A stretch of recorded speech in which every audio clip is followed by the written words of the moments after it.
la mayoría de los expresidentes han condenado las violaciones a los derechos humanos y políticos que tienen lugar en Venezuela.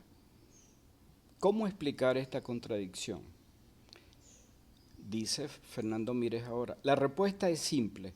Mientras los expresidentes opinan de acuerdo a principios de la ética política, aguas profundas, los presidentes en ejercicio lo hacen desde el punto de vista de los intereses que representan. Al parecer nos enfrentamos con una discordancia entre ética y política real. De acuerdo a Kant, este es un síntoma de mal funcionamiento en la ética o en la política. Pero si seguimos la línea de Maquiavelo y no la de Kant, o lo que es casi lo mismo, la de Schmitt, el gran teórico del derecho nacional socialista, y no la de Habermas, no podemos sino conceder cierta razón a los gobiernos hoy tildados de cobardes por un sector emocionalizado de la opinión pública venezolana. Aquí viene el punto central. Política es lucha por el poder. Este es el punto del cual están de acuerdo los filósofos políticos de la modernidad. Eso no significa que la política sea inmoral. Solo significa que la moral política, a diferencia de la moral personal, debe estar subordinada a objetivos del poder. Aquí implícitamente, ahora soy yo comentando, implícitamente le está dando la razón a Carl Schmitt, el teórico del nacionalsocialismo. Si la política es la lucha por el poder, el abogado Carl Schmitt, el legislador del Tercer Reich, puede decretar la muerte de gitanos, judíos, homosexuales, etc. Y es legítimo. Es la lucha por el poder, ética y política. En cambio, bueno, continúo. Os repito, solo significa que la moral política, a diferencia de la moral personal, debe estar subordinada a objetivos de poder. Es decir, el hombre político no tiene moral, en cierta forma es lo que está diciendo aquí. Si un político falla los intereses de quienes lo eligieron, no acata la moral de la política. Parece un galimatías, un enredo de palabras. Termino con Fernando Mírez. Pero te voy a leer algo, que es otro artículo que bien viene al caso, que es muy simpático, que trata sobre ética y política. ¿Lo puedo resumir o lo puedo leer todo? Leído todo es mucho más grato que resumido. Dos amigos y una guerra. Esto lo escribe Sergio Davar recientemente en El Nacional. Uno apoya a sus amigos sin pedir nada a cambio, aunque quizás de manera muda exista coherencia. Quizás por eso el Premio Nobel de la Paz de 1964, Martin Luther King, se lamentó de esta manera. En el fin, no recordaremos las palabras de nuestros enemigos, sino el silencio de nuestros amigos. Lapidario. La lectura de Hotel Florida ha removido las ideas. Amanda Bail, no sé si te dice alguna escritora, estudia el comportamiento de 6 artistas entre el levantamiento de Franco del 36 y la caída de Gerona del 39. Gente que entraba y salía esquivando las bombas de la guerra civil. Pululaban los famosos por España, Dorothy Parker, Lillian Hellman, George Orwell. Mes, la autora sigue los pasos de 3 parejas de amantes, el escritor Ernest Hemingway y la periodista Martha Gellhorn, los fotógrafos Robert Capa, famoso autor de las fotos del Che, y Gerda Taro, y los censores, siempre hay censores, Arturo, siempre están los que te expulsan del Partido Comunista, Arturo Barea e Ilse Kulczar. El hotel fue destruido en 1964. Hoy en la Gran Vía madrileña se alza una de las tiendas del Corte Inglés. En él durmieron también Saint-Exupéry, André Malraux, nada menos, y John Dos Passos, un escritor norteamericano que es parte de esta historia, junto con muchos espías, corresponsales, prostitutas y aventureros. Estamos en la Guerra Civil Española, entonces. De muchas maneras, leer este libro resulta leccionador para quienes sienten curiosidad por la historia que nos precede. Así lo explica Amanda Weil. Una guerra que pareció empezar como un enfrentamiento entre desposeídos y poderosos acabó convirtiéndose en un reflejo del conflicto ideológico mundial que desembocaría en la Segunda Guerra Mundial. Weil resalta el enfrentamiento entre los escritores Ernest Hemingway y John Dos Passos, quienes ingresaron en la contienda como amigos y salieron como enemigos. Ya vamos a ver por qué. En ese conflicto, como bien anota la autora, la línea de sombra que separaba la verdad de la mentira se volvió borrosa. Tu amigo podía ser tu enemigo y la franqueza podía hacer que lo mataran a uno. John Dos Passos era un escritor reconocido que vendía libros. Invitó a Hemingway y al director del cine holandés, Joris Ivens, a Nueva York para proponerle que escribiera el guión de un documental. Hemingway aceptó en el acto. La agenda de Dos Passos incluía averiguar la suerte de uno de sus mejores amigos. El traductor español José Robles Passos había desaparecido. Pronto se entera de que Robles ha sido secuestrado, acusado de traidor y fusilado por los servicios secretos soviéticos. Esta revelación quebró su confianza en la República, que apoyaba ciegamente a Hemingway contra viento y marea. Hemingway apoya a la República, John Dos Passos está consternado por el fusilamiento de una persona que coexistió con ellos como traductor. En mayo de 1937, Dos Passos regresó con su mujer Katy a Nueva York. Ambos se encontraron por casualidad en la estación francesa de Saint-Lazare, París. La descripción de Weil parece una escena de una vieja película en blanco y negro, siempre en el andén de una estación, con espías y amantes tristes. Hemingway quería saber qué iba a hacer Dos Passos con la historia de José Robles Passos.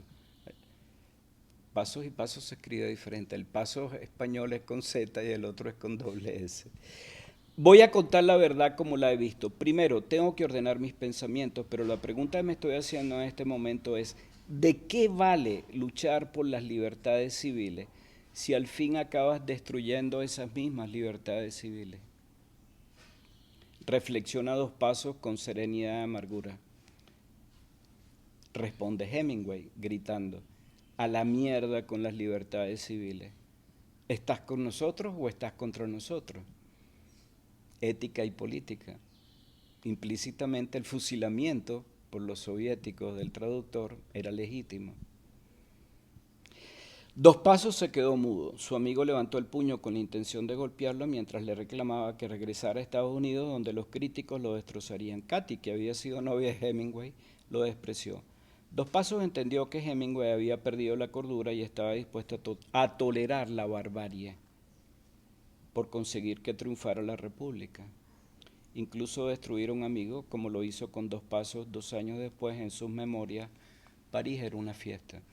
Bueno, estos dos artículos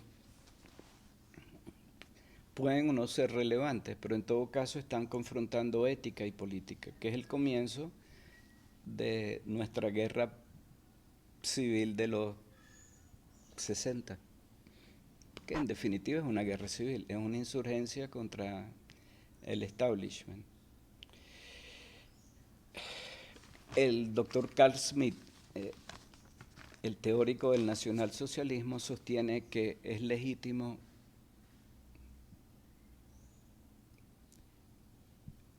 aniquilar parte de la humanidad si es necesario para los fines del Tercer Reich. Y Hemingway le dice a Dos Pasos, bien fusilado está el traductor, porque es por la causa soviética.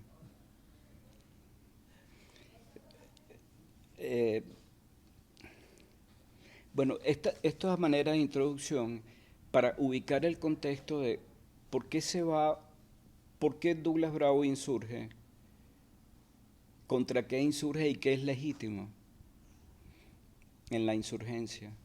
Porque si es un conflicto armado, es la lucha armada, la muerte está en el camino. Entonces, ¿cómo se legitima teóricamente la lucha armada en la cual una parte va a morir? Porque este es el comienzo. Esta es la introducción, Douglas. Porque después de esto vamos a hacer una serie de derivaciones de cómo se van dando las secuencias de deslealtades. Todo esto que nos has contado, que yo creo que lo vamos a llevar a pequeños capítulos para entender lo que hoy no se entiende, y es cómo llegamos a esto, a través de cuáles zigzagueos. Yo creo que si tomas al azar a 100 personas de la generación actual y le preguntas, ¿usted sabe qué ocurrió? ¿Usted sabe qué es la guerra de los misiles cubanos y quién era Kennedy? Yo creo que uno en cada, tal vez me equivoco, tal vez 5 en 100 te puede narrar la historia.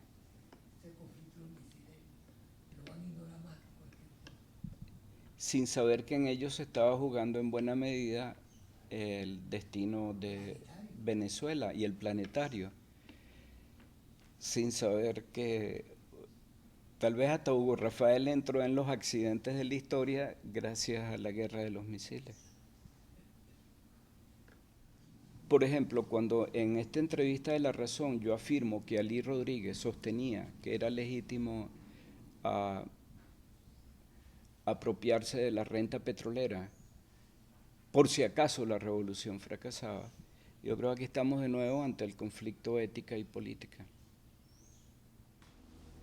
El cómpitu Víctor nos ha introducido en lo que puede ser hoy en día realmente una polémica mundial, una discusión que se lleva a distintos niveles y depende de la relación cultural, política, social, religiosa de cada parte. Es decir,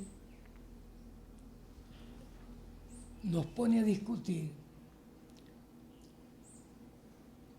sobre la crisis que vive profundamente Venezuela, que nunca la había vivido desde la época de la independencia,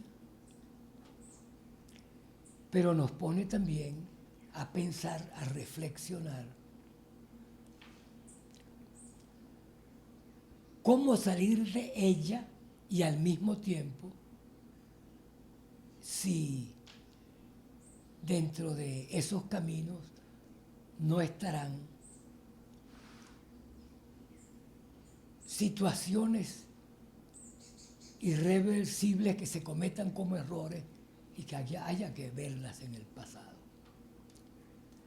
Lo que podríamos decir es esto. Estas discusiones se vienen haciendo, fíjense que hace algunas décadas atrás, muy pocas, se discutió en el planeta Tierra lo que Fujiyama llamaba el fin de la historia. Es decir, a partir de aquí no habrá tal socialismo. A partir de aquí no habrá jamás revoluciones porque esta es la etapa máxima del desarrollo. Se demostró que no era así. El problema central podríamos decir que, hablando ya con lo que nos plantea el cómpitu Víctor, es lo siguiente. Los paradigmas que nacieron en la Ilustración con la modernidad siguen vigentes y han arropado al planeta Tierra completo. No hay país del mundo, no hay zona del mundo, aún las indígenas, que son las que, pueden decir, han escapado más a la civilización occidental, que no estén capturadas por la civilización occidental, por esos paradigmas que nacieron ahí. Entonces ya es un problema de cómo, ya no es un problema de enfrentar a un país, que ese es el problema. Ya no es el problema de cómo emancipar a una nación. Ya el problema se trata de una profunda y larga polémica, pero que hay que ventilarla en la práctica. Es decir, cuáles deben ser los paradigmas que hoy reemplacen a los paradigmas de la civilización occidental, a la ilustración de la modernidad. Ese es el punto clave. Bueno, pareciera que el problema ético-político tiene relación, es indudable, como lo plantea así don Víctor. Y es el siguiente, fíjense ustedes, el problema ético-político está incluso sobrepasado para lo que se llama la discusión permanente dentro del problema filosófico, que es más amplio todavía.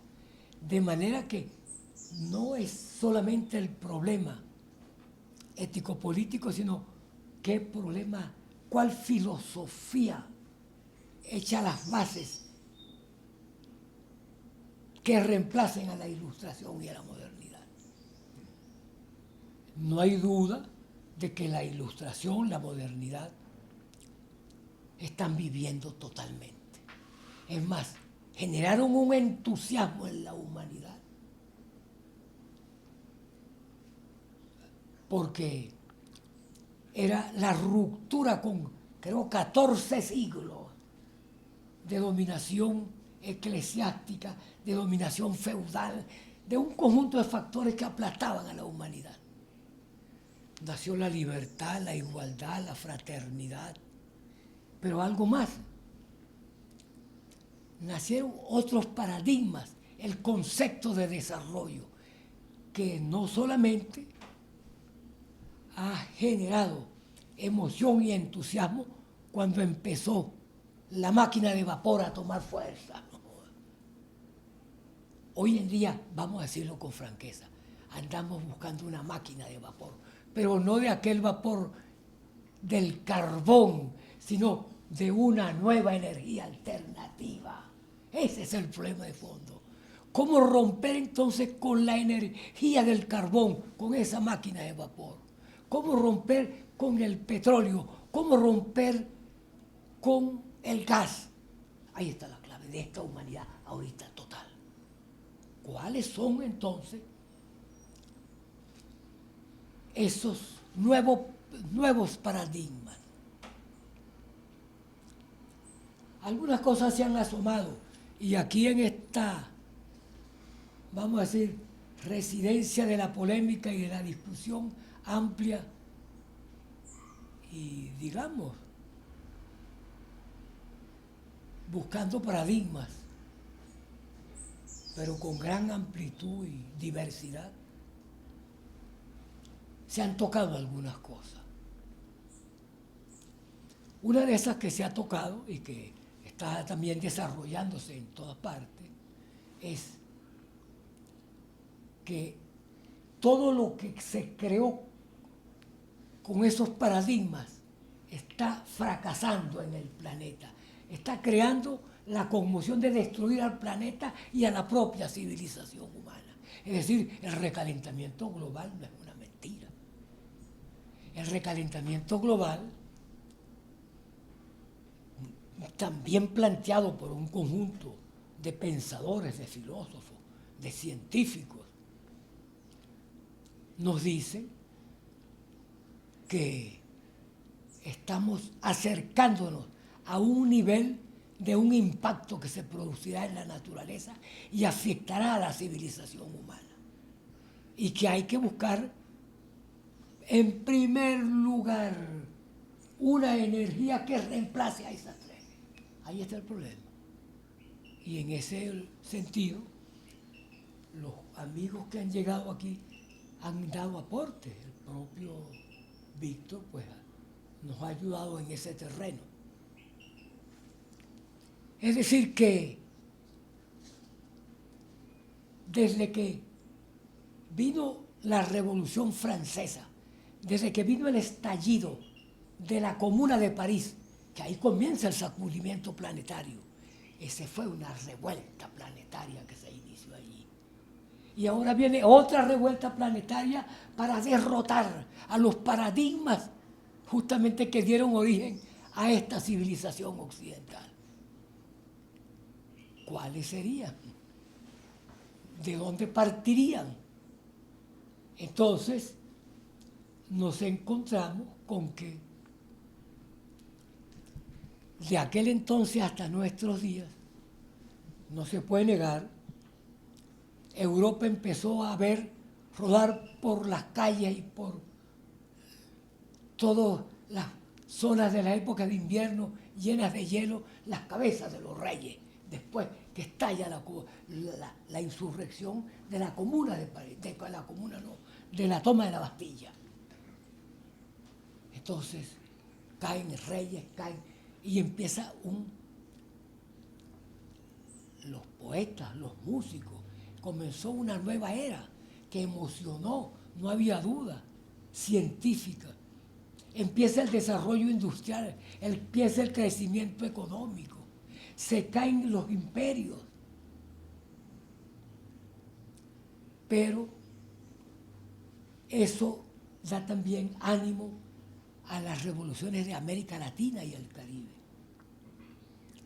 Empezamos a independizarnos en estos continentes con esas teorías, que por cierto, muchas de esas las lanzaba un loco aquí llamado Simón Rodríguez, que tenía la suerte de haber estudiado algunas de las locuras extraordinariamente bellas que planteaba Rousseau y que hoy andamos buscando los nuevos Rousseau para romper con esos paradigmas y crear un nuevo planeta.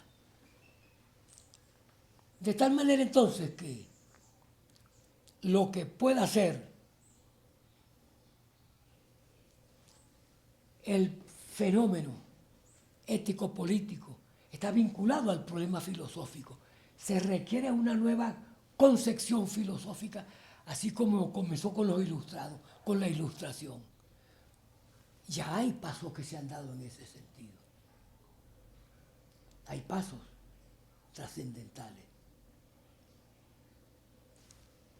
Pero para que se impusiese esa nueva civilización, que de paso, uno de los problemas que se discutió después con filósofos que empezaron a ver que lo que había nacido allí era el europeocentrismo,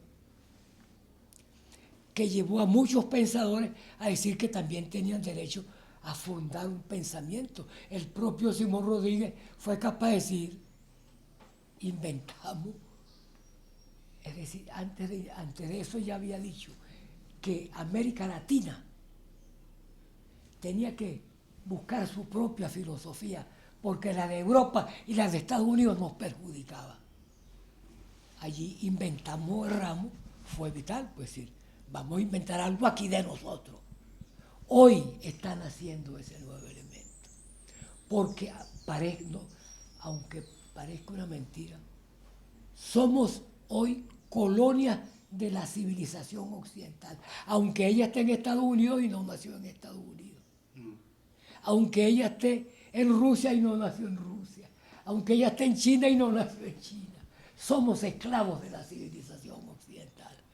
Es decir, cualquiera puede ocupar el rango de primera importancia de la civilización occidental, cualquiera, es decir, de una potencia, como Estados Unidos que no está en Europa. Y sin embargo es el europeocentrismo, ese pensamiento que arropa y domina el planeta. Es la hora de romper con él, para que en lo ético político la ruptura sea profunda en gran escala. Muchos de esos paradigmas, hoy se dice, y es lógico pensar, la razón es uno de los grandes paradigmas. No, hay que romper con esa razón que existe, lógicamente. Hay que romper con esa igualdad, con esa fraternidad que se creó antes del estallido de la toma de la Bastilla y que arropó el planeta Tierra. En Venezuela entonces podemos decir que debemos sentirnos satisfechos y orgullosos porque, quiérase o no, esos viejos paradigmas se están quebrando en Venezuela, se están rompiendo en Venezuela. Miremoslo. Agarremos 60 años nada más, medio siglo. Y medio siglo es desde Rómulo Betancourt, del 18 de octubre, para que pensemos nada más que eso. Y de ahí le sigue Pérez Jiménez y le sigue el 23 de enero. El Pacto de Punto Fijo, que es el más significativo representante del paradigma occidental en Venezuela, con Ada y Copey. Ellos mismos se fueron al desastre. Llevaron a Venezuela a un atraso. Perdieron las grandes oportunidades. Y ahora tenemos, frente a ese esquema del capitalismo, vamos a decir, con parlamento tipo occidental que nace en Francia y que se extiende por el mundo entero y que hoy lo representa Estados Unidos, esos 40 años del pacto de Adé-Copey ya son un mal recuerdo para quienes lo recuerden, no para los niños, para los jóvenes. Pero a esos le sigue nada menos que los mismos paradigmas de la civilización occidental encabezados por el marxismo de lo que se llama la revolución socialista del siglo XXI, que tiene que ver con esta crisis profunda que llega a lo ético y moral por lo cual comenzaba el cómpito ahorita. Es decir, que hoy Venezuela, los muchachos que trataron de llamarlos, de llevarlos para que fueran los representantes de esa civilización, de esa nueva generación que Chávez los llevaba a todos los campeonatos mundiales, hasta los de ciencia y los de deporte, esos están mal recordando a ese marxismo de Alí Rodríguez que nos llega desde Moscú, China y Cuba. Y por eso es que la gente no se ha dado cuenta. Y uno tiene que referirse a esto, lamentablemente. Quienes tienen acceso a los medios con gran escala, como el gobierno, que sigue diciendo que Venezuela, que aquí caben 3 países, porque aquí hay comida para alimentar 3 países. Sí, las locuras más grandes del mundo, cuando han llevado al más grande desastre, incluyendo ya no solamente la destrucción de PDVSA, la destrucción de las empresas de Guayana, la destrucción de las empresas eléctricas, la destrucción de la economía agraria, es decir, la destrucción de los museos artísticos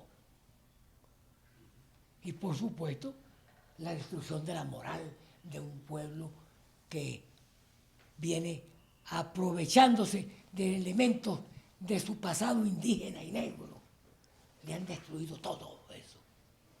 De tal manera entonces que, con toda razón, esas revueltas que se han presentado, esos primeros signos de revuelta que el presidente de la República los califica de bandolerismo, de ser expresión de la burguesía, de ser expresión de la CIA o de cualquier cosa, esas expresiones que ya comienzan como revueltas, tenemos que encabezarlas, no tenemos que tener miedo. Esas son las primeras manifestaciones. Y yo a veces me autocritico por no estar al frente de esas manifestaciones de Cumaná y de todo el país que se han presentado.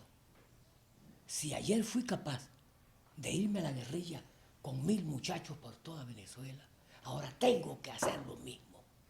Tengo que hacer lo mismo en cualquier terreno que nos encontremos, en un cuartel, en una fábrica, en una universidad. Es que ya no se trata entonces de romper con un pedacito que nos llegó de la civilización occidental a través de la Revolución Rusa, ni lo que nos llegó a través de Estados Unidos con su dominación, porque nos liberamos en los años de 1821, 22, bueno, vivíamos ciertas dependencias, pero nunca nos hemos emancipado de la civilización occidental, nunca nos hemos emancipado de las fuerzas coloniales.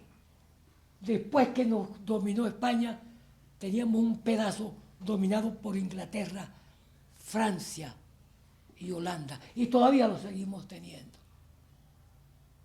Y después de que decíamos la independencia, aquí tuvo influencia Inglaterra con poder en Venezuela. Y siguen teniendo. No hemos roto las raíces fundamentales para crear la nueva civilización. Y la nueva civilización es la que están haciendo justamente con esas protestas que están viniendo. Y ya la habían anunciado los indígenas en toda América Latina y en Venezuela. Y todavía hoy la siguen anunciando como una respuesta a lo que existe. De manera entonces que Venezuela debe sentirse satisfecha de que va a ingresar en las luchas que ya se están dando al camino con nuevos paradigmas para una nueva civilización que rompa con la civilización occidental que nació en 1700 tanto, pero que viene una nueva civilización para el planeta. Esto es planetario, esto no es de Venezuela. De tal manera que esto va a caminar por el mundo entero. Y ya hay manifestaciones que se han dado en otras partes del planeta. Ya hay escritores, poetas, que se empiezan a desprender de los modelos de la poesía, de la literatura, del arte, del teatro, tal cual como se expresa en Occidente. Y ya hay quien está pensando, y lo han dicho, el propio hombre que nos ha aceptado en esta casa las grandes polémicas, don Víctor. El primer problema es que hoy nadie puede decir, vamos a la civilización socialista. No, a la civilización ecológica en primer lugar. No. Nadie puede hablar de tal forma sin que rompa con el desastre ecológico en que se encuentra el planeta. De manera que ese es el primer punto que debe dominarnos y que debe estar incorporado en los paradigmas que van a desarrollarse en el mundo. Y ahí tenemos que apelar, y ustedes muchachos que tienen más energía física y mental que nosotros, tienen que apelar a los indígenas. ¿Cómo es posible? Se preguntaba un pensador en Europa, un filósofo, que los indígenas ocupen los territorios a donde quedan los pocos elementos de oxígeno que alimentan al planeta Tierra. Parece que no es que se fueron para allá por simple gusto. No fue porque solamente les cayeron a palo, porque esa ha sido su residencia siempre. De manera que hay que incorporar en estos nuevos paradigmas a los fenómenos de la civilización indígena antes de la llegada de los conquistadores aquí. Hay que incorporarla. ¿Por qué? Bueno, fíjense este detalle, eso que estábamos diciendo ahorita, pero hay registros españoles de los conquistadores, en México más que aquí, pero en todas partes, que dicen que ya los indígenas hablaban de armonía cósmica. Carajo, ya no se ocupaban de este terruño del planeta Tierra, eran mucho más allá, y para ellos armonía era la armonía del hombre con la naturaleza. Ya tenían claro ese problema. ¿Por qué los filósofos europeos no se ocuparon de eso? Y nos vino entonces la ilustración cargada de petróleo, gas y carbón. ¿Por qué entonces? Y los indígenas ya habían anunciado la civilización con armonía cósmica. Entonces tenemos que apelar a esos elementos indígenas. Y no está mal. De tal manera entonces que Venezuela está luchando para derrotar a estos 17 años, no es solo porque se hayan portado mal y hayan destruido todas las fábricas y todas las empresas y toda la agricultura y toda la cultura. Es porque viene una rebelión planetaria que los va a arrollar a ellos porque representan lo peor de la civilización occidental. Ese es uno de los problemas fundamentales. En Venezuela no todos conocen lo que muchas personas conocen, que es esto. El fracaso del pacto de punto fijo aglutinó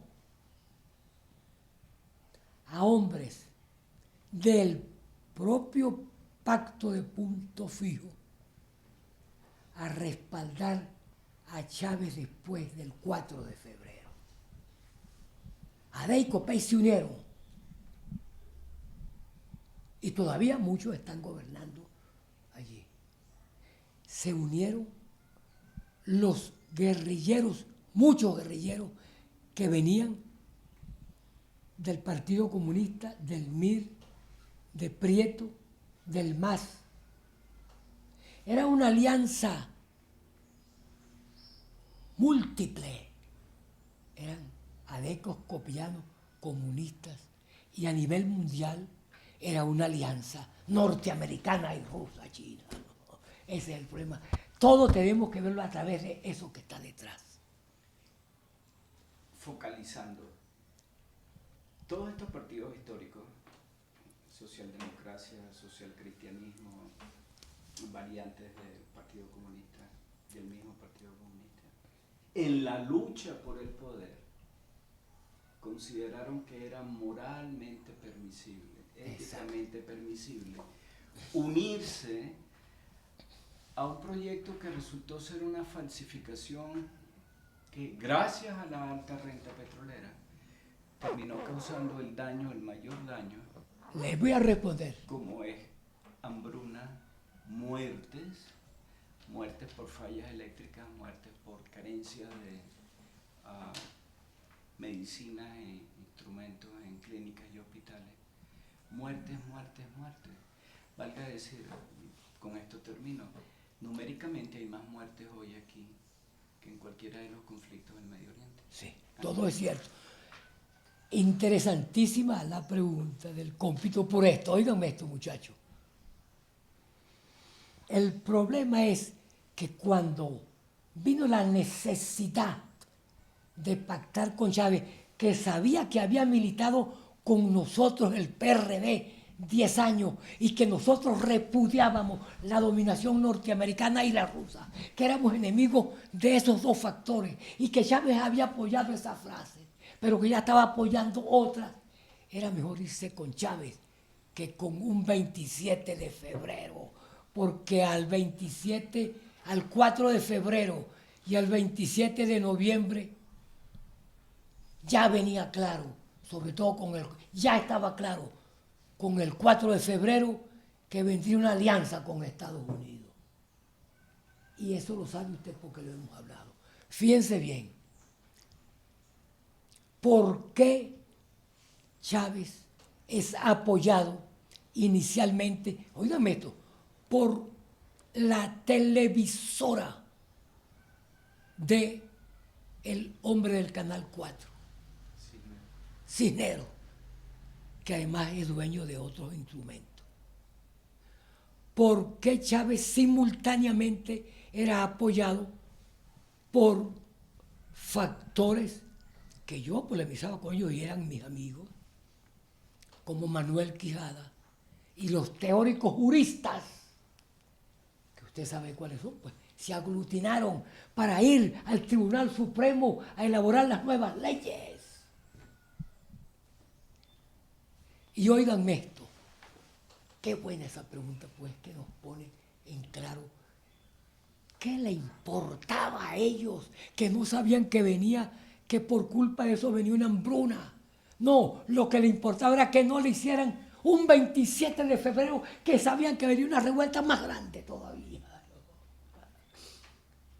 Y así entregaron petróleo. Todo. Y fíjese esto, muchachos, fíjese esto. Óiganme esta cosa que tiene, por eso la pregunta es interesantísima. El problema es que cuando Chávez llega a gobernar, en el primer año que llega a gobernar, todavía no habían pasado muchos meses, todavía existía el Congreso Nacional y solamente es disuelto con la Asamblea Nacional.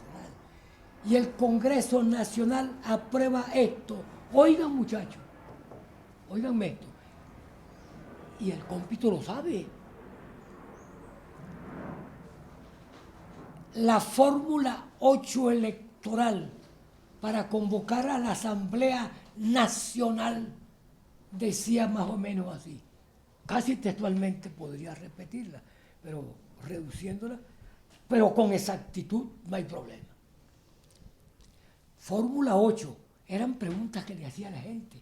No era que tú ibas a votar con una tarjeta, sino que en esa fórmula te hacían una pregunta y tú respondías sí o no. Primera pregunta, fíjense la trampa tan bien hecha, armónicamente bien elaborada para golpear al pueblo de Venezuela, ¿no? Y fuimos a protestar. Pues nadie nos ayudó a protestar. La izquierda estaba apoyando al socialismo y la derecha también. Nosotros éramos unos intrusos vulgares y ridículos. Y fuimos y dijimos 4 tonterías, pero las dijimos. La pregunta era así: número 1, ¿quiere usted que Venezuela siga siendo republicana? Claro, que tú vas a decir que no, nadie. Es la república que nace en la independencia. Sí. Segunda, ¿quiere usted que Venezuela siga defendiendo los derechos humanos? Sí. Aquí viene la tercera paca, ¿no? La puñalada entre esas dos preguntas. Mira qué audacia de vagabundos para hacer preguntas. Oigan esto, muchachos, del crimen. No. Ahí no pusieron a un presidente a apoyar eso, ni a un congreso, pusieron al pobre pueblo, no, dirigido por la izquierda vagabunda y por la derecha vagabunda, por la izquierda y la derecha, que yo los he calificado iguales. Decía así, más o menos: ¿quiere usted que todos los acuerdos económicos, comerciales, firmados anteriormente sigan vigentes?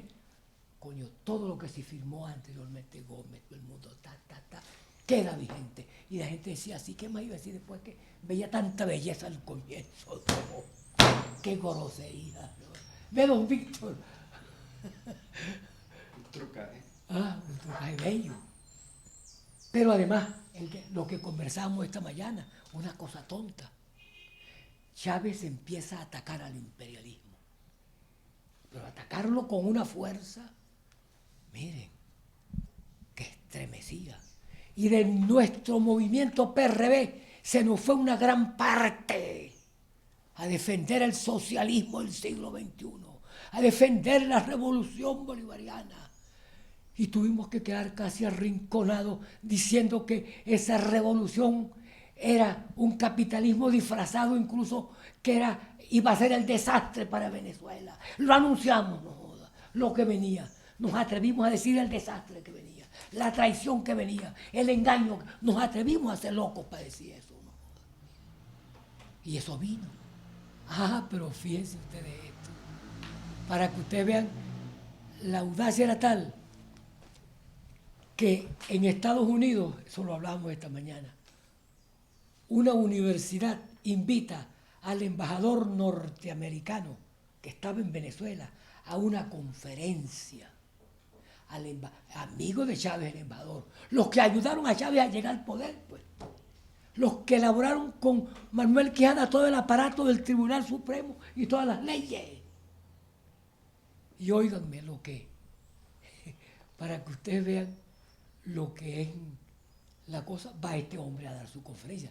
Me perdonan que no sé el inglés, cualquiera me lo puede decir, Julio o el cómpito, Jimmy Mason era. Mason, Jimmy Mason. Jimmy Maito era el nombre del embajador. Dio su conferencia, atacó a Bush. Y le dice un profesor: ¿por qué usted, profesor embajador en Venezuela, está, eso apareció en toda la prensa venezolana, está elogiando al presidente Chávez cuando él está insultando siempre al presidente Bush? Y este hombre agarró un libro que terminó siendo la Biblia y aplastó a la pregunta que le hacía este hombre con esto, más o menos con un parágrafo de la Biblia, con una frase de algún pensador cristiano, con algo bello. A los hombres no los miráis por lo que dicen, sino por lo que hacen. Estaba la trampa metida, ¿o no?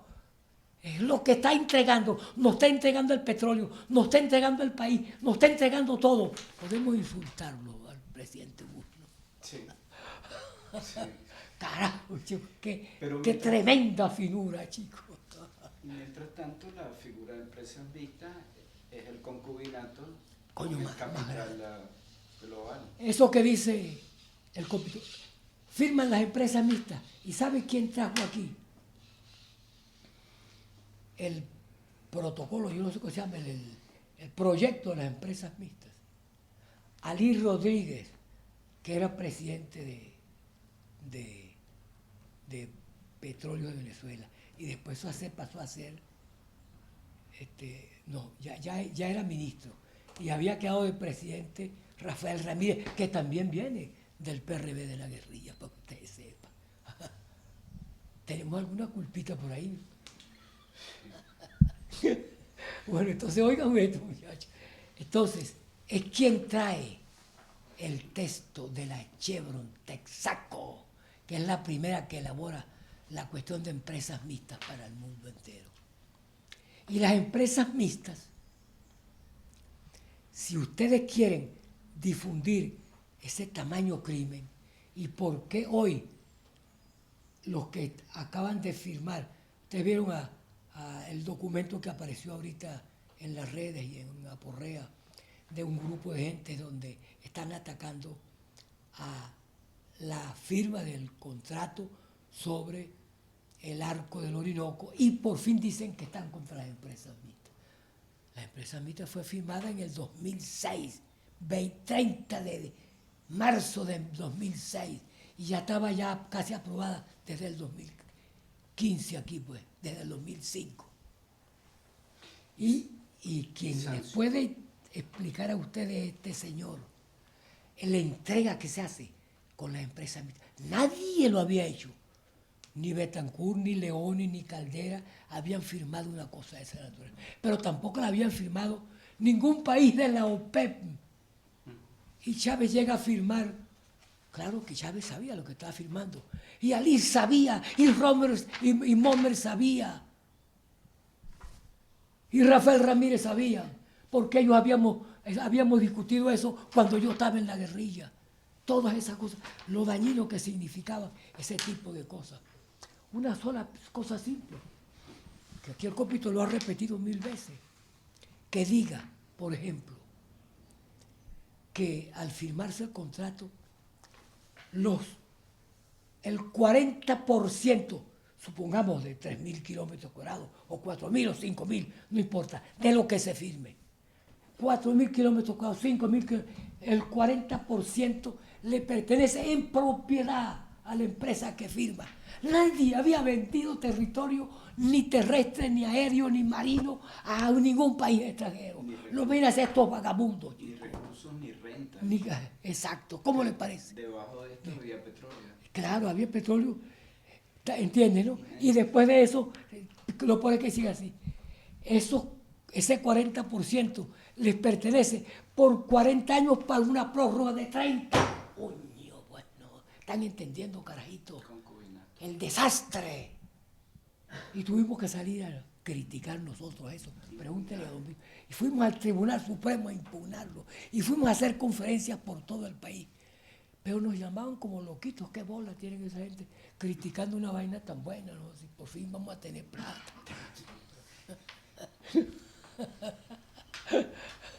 Bueno.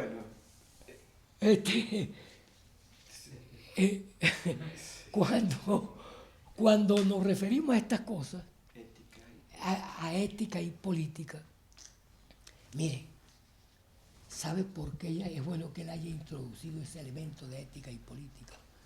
¿Quién ha dicho que no sabía en el fondo? Alí Rodríguez, Bernard Momer y el propio Chávez, que había discutido conmigo 1000 veces y con el PRB lo que significa la venta de la soberanía.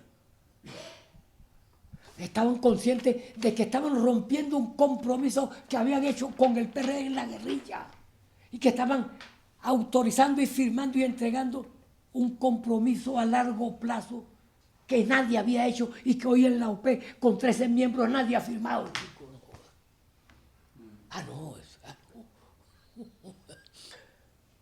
Es que con esos elementos solamente basta para que comience uno. Bueno, yo no estoy diciéndole que los muchachos salgan con unos fusiles, pero vamos a salir todos. Vamos a decir así, pues. Esta revuelta planetaria será de todas maneras. Cada quien dará su apoyo. Y yo le incluyo un factor que discutía con un sacerdote, que me pareció que el hombre, porque él me dijo, mire, ¿cómo es eso de la huelga general que ustedes proponen? Digo, mire, el 19 de abril fue una huelga general para derrocar al gobierno español. No se llamaba huelga general, pero el 60% o 70% de Caracas estaba alrededor de la catedral, alrededor de la alcaldía, alrededor de la Plaza Mayor. Y pues, todo el mundo protestó. El 23 de enero es la culminación de una huelga general que comenzó el 21 de enero. De que necesitamos una huelga general para derrotar este gobierno. Y el cura sabe lo que me ha dicho, el sacerdote, con un público pequeño ahí, con familiares míos y de él, me ha dicho, por cierto que me pareció mejor que lo que yo decía. Dice, mire, la verdad es que Venezuela vive mal con este gobierno. Pero yo propondría que digamos todo el mundo a la calle. Pero hay que ser respetuoso. Alguna gente, mire, a lo mejor no quiere ir para la iglesia donde voy a estar yo, pues. Pero usted puede ir para otra iglesia, pues, para los evangélicos, para los masones, para todo lo que quiera. Ahí, el problema es que estemos en la calle.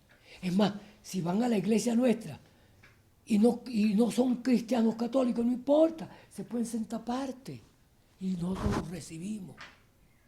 Lo importante es esto. Ahí me dio, chico, una idea tremenda el curita. Que nadie se quede en su casa, pero que nadie vaya a trabajar. Así va a venir la nueva Venezuela. Es decir, la huelga general total. ¿No? Nadie en su casa, nadie en el trabajo, en la calle. Sí, le dio una composición más fina. ¿Y eso cómo se llamará? resistencia pacífica, espiritual y religiosa. Fue más allá, pues unificó a todo el mundo. De tal manera entonces que estamos por ese camino, por esa ruptura. Hay que ahora decir, vamos a seguir los pasos de esa pequeña revuelta que han hecho los pobladores en Maracay, en Yaracuy y en el pueblo de Chávez, en Barina, en Sabaneta, en Guárico, en Guayana y lo que hicieron en Cumaná. Es necesario que nos congreguemos y es necesario que ahora reconstruyamos, y ustedes van a hacer lo que ayuden, porque ¿quién ha dicho que no es de verdad? No creo que coincidan ideológicamente, pero ¿saben lo que significa, por ejemplo, Orlando Chirinos y Boda, dirigentes sindicales, todos los dos de Chávez, pero ya están contra Chávez organizando un movimiento obrero y la huelga general? ¿Saben lo que significa Víctor Poleo y Orlando Ochoa? Son pensadores, pueden tener divergencias, pero tienen pensamiento para ocupar posiciones nuevas en la derrota de este sistema de 17 años. Es decir, ¿saben lo que significan esos sacerdotes y un grupo de altos oficiales generales y coroneles y almirantes que conocen los Víctor y que conozco y que nos vemos de vez en cuando en una iglesia o en una plaza? Y ya tienen pensamiento y están elaborando teorías para esa nueva Venezuela.